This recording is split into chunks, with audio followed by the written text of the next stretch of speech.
Learning outcome 1011. Given the z-transform of a function, calculate the initial value both by inversion and the initial value theorem.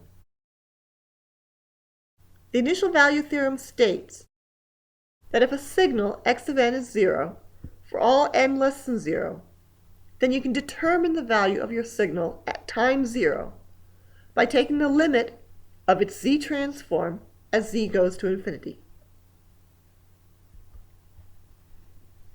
Let's use this in an example. Here is a signal x of n, which has the z-transform as shown here. Because the ROC is for absolute value z greater than 1/2, it is a right-sided signal. We can also see that because our signal is 0 for n less than 0. Therefore, we can use the initial value theorem to determine the value of x of 0. So we look at our z-transform, and we consider what happens as z goes to infinity. Well, z to the negative 1 is 1 over z, and as z goes to infinity, 1 over infinity is 0. So our z to the negative 1 goes to 0 as our z goes to infinity. Therefore, our limit, we can replace our z to the negative 1s with zeros. We have 3 and negative 2, and our result is 1. This function, if n is 0, will take on a value of 1.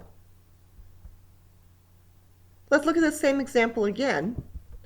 Take our z-transform, try and find the signal value at time 0. Use the initial value theorem.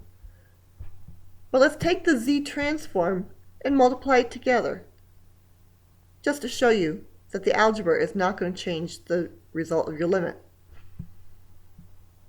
Your z to the negative 1s are still 0 in the limit, and z to the negative 2 is also 0 for the same reason.